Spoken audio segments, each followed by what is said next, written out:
नमस्ते। आज हम हेल्थ को ना एक बिल्कुल अलग एंगल से देखने वाले हैं।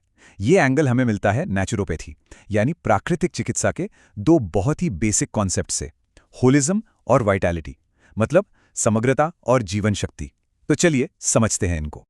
अच्छा, एक कॉमन सी सिचुएशन लेते हैं। मान लीजिए किसी को पीठ में दर्द है, तो क्या होता है?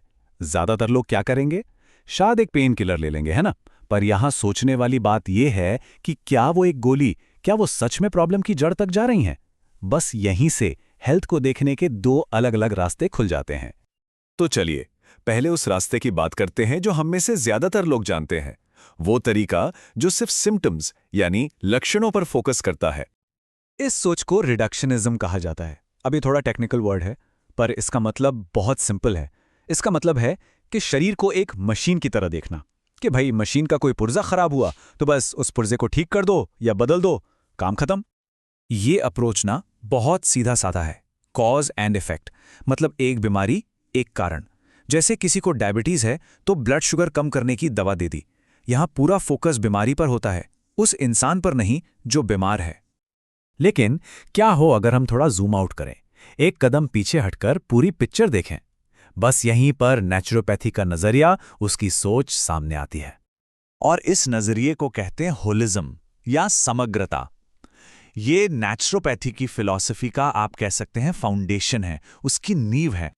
इस बात को समझने के लिए ना ये पानी का एग्जाम्पल एकदम परफेक्ट है। सोच कर देखिए, हाइड्रोजन एक गैस, ऑक्सीजन वो भी एक गैस, पर जब ये दोनों मिलते हैं तो क्या बनता है? पानी, जो कि लिक्विड है, गीला है। मतलब उसकी प्रॉपर्टीज अपने पार्ट से बिल्कुल अलग है। यही तो कमाल है कि जो पूरा है वो अपने हिस्सों के जोड़ से कहीं ज्यादा होता है। और बिल्कुल यही बात इंसानों पर भी लागू होती है। कोई भी इंसान सिर्फ हाथ, पैर, दिल, दिमाग का कलेक्शन नहीं है, है ना?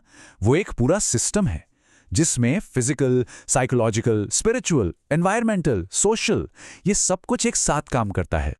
तो चलिए वापस उसी पीठ दर्द वाले एग्जाम्पल पर चलते हैं।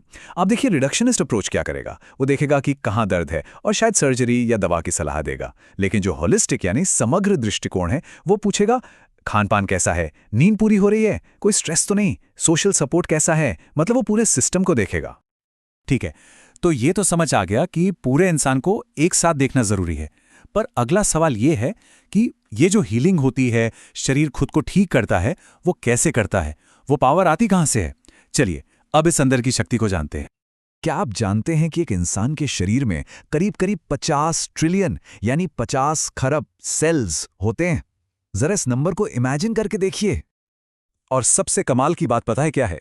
इनमें से हर एक सेल, हर एक कोशिका इंटेलिजेंट है। मतलब वो अपने आसपास के माहौल को समझ सकती है, रिएक्ट कर सकती है, और अगर उसे सही कंडीशंस मिले ना तो वो खुद को हील भी कर सकती है। यही हमारे शरीर की असली ताकत है। बस इसी अंदरूनी हीलिंग पावर को, इसी अदृश्य शक्ति को नेचुरोपैथी में वाइटैलिटी या जीवन शक्ति कहते हैं। वैसे अलग अलग कल्चर्स में इसे अलग अलग नाम दिए गए हैं। कहीं इसे ची कहते हैं, कहीं प्राण, तो कहीं स्पिरिट। बात एक ही है। तो क्या ये वाइटैलिटी सिर्फ एक मिस्टिकल, रहस्यमयी सी चीज है? नहीं, बिल्कुल नहीं। इसे समझने का एक बहुत ही प्रैक्टिकल मॉडल भी है, और वो मॉडल है मेकर्च मॉडल। यह हमारी वाइटैलिटी को एक सिंपल से इक्वेशन में समझाता है। इसके हिसाब से हमारी कुल जीवन शक्ति दो चीजों को मिला के बनती है। पहला हिस्सा है बायोलॉजिकली गिवन पोटेंशियल। इसे ऐसे समझिए कि ये वो एनर्जी है जो हमें जन्म के साथ मिलती है, एक तरह का गिफ्ट, और ये लाइफ के साथ साथ नेचुरली धीरे धीरे कम होती जाती है। और दूसरा हिस्सा है पर्सनली अक्वायर्ड पोटेंशियल। ये बहुत इंटरेस्टिंग है क्योंकि ये वो हिस्सा है जो हमारे कंट्रोल में है। ये वो एनर्जी है जो हम अपनी लाइफ में अपनी आदतों से, अपनी सोच से, अपने एनवायरनमेंट से कमाते हैं या अक्वायर करते हैं। तो ठीक है, ये इक्वेशन तो समझ आ गया, पर इसका प्रैक्टिकल मतलब क्या हुआ? और क्या होता है जब ये विटालिटी, ये जीवन शक्ति कम होने लगती है? आइए अब इसे देखते हैं। ये टेबल बहुत ही क्लियरली दिखाती है कि हमारी हेल्थ का सीधा कनेक्शन हमारी वाइटैलिटी से है। देखिए, जब वाइटैलिटी कमजोर होती है तो शरीर टॉक्सिन्स को बाहर फेंकता है। इसे हम एक्यूट इलनेस कहते हैं, जैसे दर्द, सूजन। लेकिन जैसे जैसे वाइटैलिटी और कम होती जाती है, शरीर उन टॉक्सिन्स को एब्जॉर्ब करने लगता है और बीमारी क्रॉनिक यानी पुरानी हो जाती है। और जब वाइटैलिटी बहुत ही ज्यादा कम हो जाती है तो ये डीजेनरेटिव स्टेज में चली जाती है, जहां सेल्स ही डिस्ट्रॉय होने लगते हैं। तो अब सबसे जरूरी सवाल, इस वाइटल एनर्जी को बढ़ाया कैसे जाए या कम से कम कंजर्व कैसे किया जाए? तो यहां हेनरी लिंडलार के बताए 6 तरीके हैं जो बहुत प्रैक्टिकल हैं। भरपूर आराम, सही न्यूट्रिशन, गहरी सांसें और ताज़ी हवा, एक हेल्दी मेंटल आउटलुक, अपनी फीलिंग्स को एक्सप्रेस करना और माइंडफुलनेस या मेडिटेशन। और आखिर में ये हाई और लो वाइटैलिटी दिखती कैसी है, महसूस कैसी होती है? जब वाइटैलिटी ऑप्टिमम हो तो इंसान क्रिएटिव होता है, खुश रहता है, एनर्जी से भरा होता है।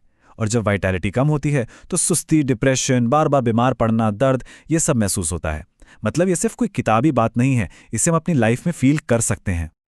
और इसी के साथ हम आज के सबसे जरूरी सवाल पर आते हैं, एक ऐसा सवाल जो हर किसी को खुद से पूछना चाहिए। अपनी लाइफ फोर्स, अपने जीवन शक्ति के वाइटल साइंस क्या हैं? ये सवाल हमें ये याद दिलाता है कि हेल्थ का मतलब सिर्फ बीमारियों का न होना नहीं है, बल्कि इसका असली मतलब है एनर्जी और जिंदादिली से भरपूर होना।